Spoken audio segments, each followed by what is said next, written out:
E aí pessoal, tudo certo? Mais um episódio do Descomplica Direito. Paridade de armas.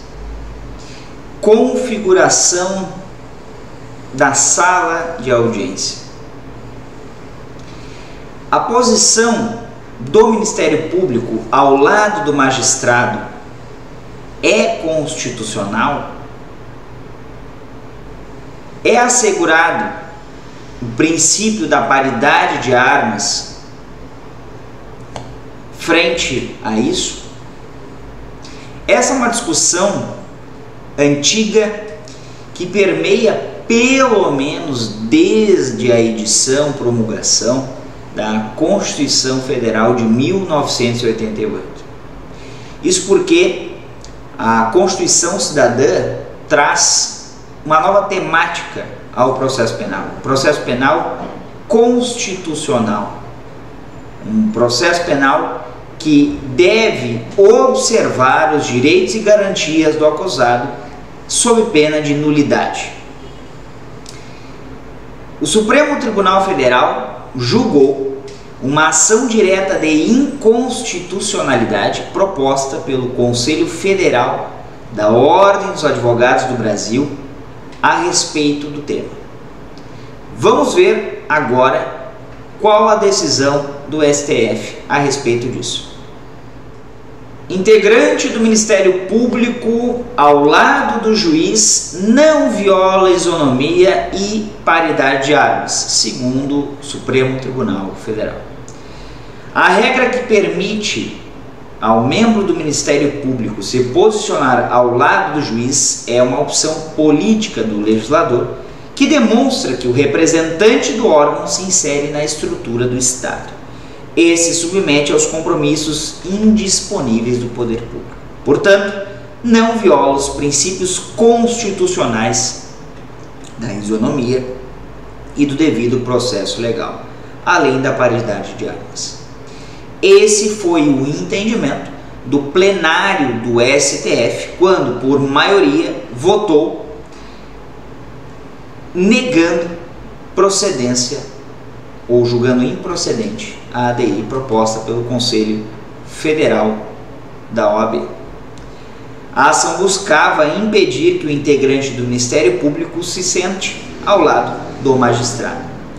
A ADIM foi movida pelo Conselho Federal da Ordem dos Advogados do Brasil e nessa ação a entidade sustentava que a prerrogativa de membros do MP de se sentarem ao lado do juiz viola os princípios da isonomia, do devido processo legal, da ampla defesa e do contraditório, além, é claro, de comprometer a paridade de armas no processo penal. A regra está prevista no artigo 18, inciso 1, a linha A da Lei Orgânica do Ministério Público, que é o caso da Lei Complementar 75 de 1993. Isso no Ministério Público da União. E no artigo 41, inciso 11 da Lei Orgânica do Ministério Público Nacional, no caso dos Ministérios Públicos Estaduais. Lei 8625 de 93, e você vê agora aqui os artigos, o que os textos dos artigos prevêem. Na sequência, vejam bem que a relatora do caso foi a ministra Carmen Lúcia. Para a ministra que negou a ADI, ou a ação direta de inconstitucionalidade, o posicionamento do integrante do MP ao lado do juiz é legítimo, pois, abre aspas, dirige-se ao atendimento do interesse público primário, para o qual se voltam todas as atividades estatais, o benefício da coletividade. Fecha aspas. A relatora entendeu que a disposição dos assentos pode ser discutida, mas não contraria a Constituição.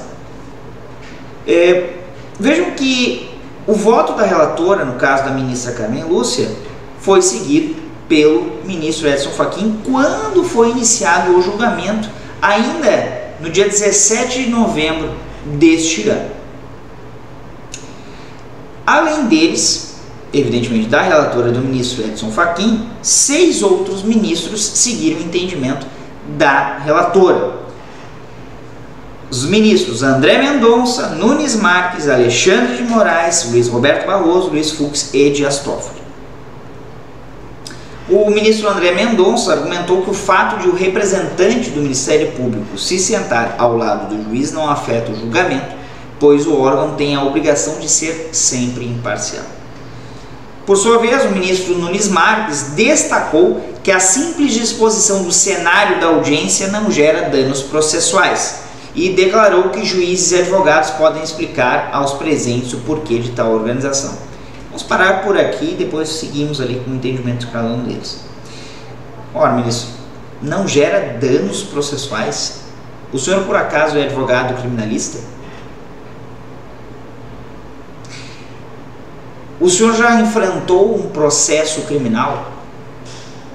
O senhor já teve a força do Estado contra o senhor? Esse argumento, com a devida vênia, é raso e sem qualquer lógica, não só lógica material, mas lógica processual. Em material eu digo realidade fática. Porque como que não gera dano? Como que alguém se sente, por exemplo, no tribunal do júri, como enxergam o réu, a ré no tribunal do júri, sendo que o acusado está de um lado e o MP está ao lado do juiz, como se fosse uma força auxiliar do juiz. Lembrando que no processo penal, qualquer um que seja, a não ser em se tratando de ação penal privada, o Ministério Público é parte. Ele não atua como fiscal da lei, ele é parte. Então é como se o Estado legitimasse o próprio Estado a ser parte e ao mesmo tempo ser equidistante e imparcial. Isso não faz sentido. Então esse argumento, desculpa, é pífio e desconectado da realidade. Mas, seguindo, o ministro Alexandre de Moraes, por sua vez, avaliou que a prerrogativa de se sentar ao lado do magistrado é justificada pela ampla gama de poderes que detém o MP brasileiro. Abre aspas para o ministro Alexandre de Moraes. O MP recebeu pela Constituição de 88 a soberania estatal, algo que só os poderes executivo, legislativo e judiciário têm. Seus atos não podem ser revistos por nenhum outro órgão ou poder. Se o MP decide não processar alguém, não há outro poder que possa determinar isso. É um ato de soberania que demonstra a diferenciação do MP em relação a outros órgãos. Novamente vamos fazer um parênteses aqui. Ora, ministro Alexandre, também falta lógica sistêmica no seu argumento. Porque como que nenhum outro órgão pode rever um ato do MP? Talvez a palavra rever, revisão, diretamente não, mas ele pode ser desconsiderado. Ele pode ser desfeito, dependendo da situação, como, por exemplo, uma ação que foi proposta, ela pode ser julgada improcedente, então ele pode ser, entre aspas, revisto. É claro que o MP, sendo titular da ação penal, não faz sentido o juiz mandar com que ele denuncie ou pronuncie alguém. É óbvio que isso não faz sentido. Mas aí está vendo o Ministério Público como fiscal e como parte. E logo, se ele é parte nesse seu argumento, logicamente ele não deveria estar ao lado do juiz. Assim, e aí nós vamos na sequência desmistificando esses argumentos que não têm sentido. Ora, o MP sendo Estado apenas, custos legis, fiscal da lei, ora o MP sendo custos legis e mais parte. E aí não tem problema nenhum sentar ao lado do juiz. Bom, continuando, fecha aspas. O ministro Luiz Roberto Barroso ponderou que em ações penais o ideal seria que o integrante do MP ficasse no mesmo plano do acusado, pois, abre aspas, o cenário traduz uma forma de poder.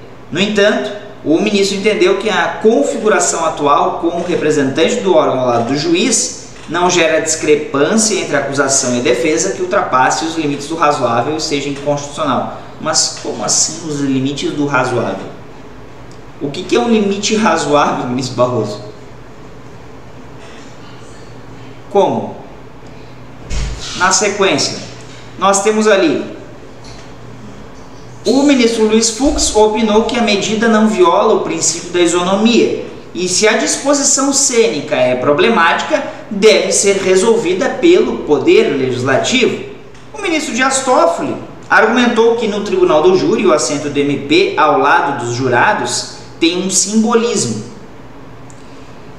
e, evidentemente, isso poderia acarretar algum problema. Porém, no caso dos juízes togados, e isso com relação ao magistrado em si, não aos magistrados de ocasião como os jurados, essa impressão simbólica não seria atingível. Então, assim, temos uma distinção aí. Um processo penal como um todo, aí um processo criminal indistintamente, e um segundo ponto, um processo criminal comum e o Tribunal do Júri. Será que realmente não faz diferença para o juiz de fato ali, que é o jurado, ver o Ministério Público ao lado do magistrado togado, que é o presidente do júri, do Tribunal do Júri? Não faz diferença mesmo? Vamos ver agora os votos divergentes. Os ministros Ricardo Lewandowski, Gilmar Mendes e Rosa Weber divergiram parcialmente do voto da ministra relatora Carmen Lúcia. O ministro Lewandowski votou para que a prerrogativa de se sentar ao lado do juiz seja garantida apenas quando o membro atuar como fiscal da lei, no caso, o promotora de justiça, sendo proibida quando atuar como parte, o que ocorre majoritariamente em ações penais. Por que isso aqui? Porque, na verdade, o Ministério Público vai atuar como fiscal da lei, no caso das ações penais, naquela situação lá de uma ação penal privada. Mas, quando a ação penal é condicionada à representação ou incondicionada, em todas elas, o Ministério Público será parte, não será fiscal da lei. É óbvio que ele também fiscalizará a lei, mas ele é muito mais parte do que fiscal da lei. O ministro ressaltou ainda que a disposição do cenário da audiência pode gerar desequilíbrio na relação processual, em violação aos princípios da igualdade, do contraditório e do devido processo legal. Gilmar Mendes, ministro Gilmar Mendes, votou para declarar a inconstitucionalidade do assento do integrante do MP ao lado do magistrado, sempre que o órgão atuar em processo como parte. Ressaltou ele que isso não ocorre apenas em ações penais, mas em algumas ações cíveis, como as de improbidade administrativa. De fato, é verdade, tem razão, ministro. E aí o ministro Gilmar Mendes ressaltou algo que nós vamos colocar aqui no número do habeas corpus e também da súmula. Então, o decano do Supremo lembrou o julgamento do HC 91952.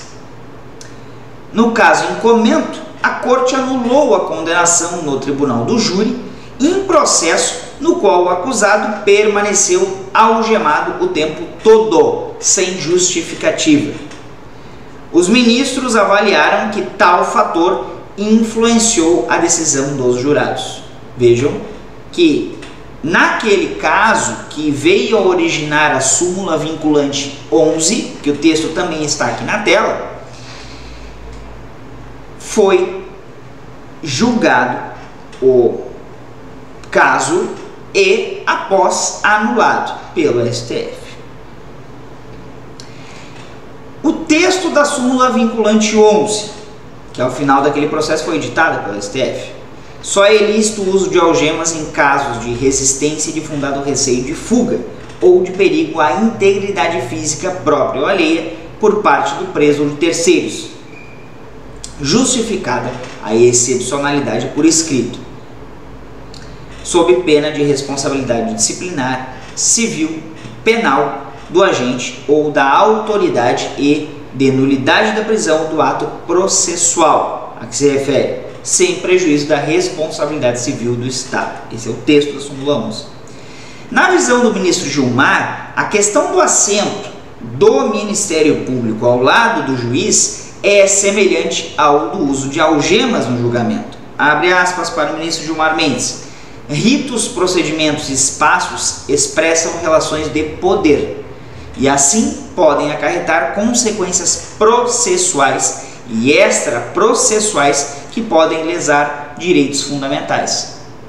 Olha a visão do ministro Gilmar a respeito desse caso, que já traz uma outra perspectiva que abrange mais, é mais pontual e parecida com aquilo que o ministro Barroso referiu, mas ele vai além no seu posicionamento, falando que pode inclusive lesar direitos fundamentais. Essa disposição do cenário na sala de audiência. Já a ministra Rosa Weber, presidente do STF, acabou alterando o seu voto. Inicialmente, ela seguiria a relatora, a ministra Carmen Lúcia, para proibir tal configuração da audiência exclusivamente no tribunal do júri. Ou seja, a relatora, a ministra Carmen Lúcia, acabou diminuindo o espaço de abrangência, então apenas para o tribunal do júri. Nas sessões comuns de audiência, no caso, na instrução e não no júri, o réu, o MP, ficaria ao lado do juiz. E aí o réu lá no seu canto. Por quê? Porque ele estaria ali, MP, como representante do Estado. Não esqueçam das palavras da ministra Carmen Lúcia. No entanto, o que a ministra fez? A tal disposição do cenário fragiliza a paridade de armas e viola o princípio da igualdade. Ou seja, ela primeiro restringiria o seu voto conforme o voto da ministra relatora e ela depois mudou. Então, para o todo, porque gera fragilidade à paridade de armas e violando diretamente o princípio da igualdade. É muito interessante esse julgado. É um tema que há muito vem sendo discutido e então foi finalmente tratado pelo STF a partir dessa ADIM proposta pelo Conselho Federal da OAB. O julgado é a ADI ou ADIM 4768. ADI ou ADIM 4768, Supremo Tribunal Federal. E aí vocês poderão ter acesso à decisão dos ministros, né, ao acórdão gerado a partir da decisão dos ministros. É uma discussão que me parece hoje ter se encerrado, mas duvido que tenha se encerrado por todo ou não será novamente rediscutido. Principalmente a questão do júri. Vocês concordam com isso? Vocês concordam que não há uma violação da paridade de armas? Que o tratamento é igualitário? Que as pessoas enxergam como igualitário entre parte, advogado, Ministério Público e juiz? Complicado. Complicado mesmo. Bastante. Mas esse foi o entendimento do STF na ADI, já referida aqui para vocês. Certo, pessoal? Não se esqueçam de se inscrever no canal, a gente precisa muito da tua participação, da tua inscrição, de que tu clique aqui, de que tu comente nos vídeos. Apenas assim será vista a relevância da matéria, a relevância do vídeo. Nos sigam lá no @descomplicadireito01 no Instagram, bem como no formato podcast, no Spotify e em outras plataformas de áudio e música. Era isso por hoje, um abraço a todos e todas, até mais.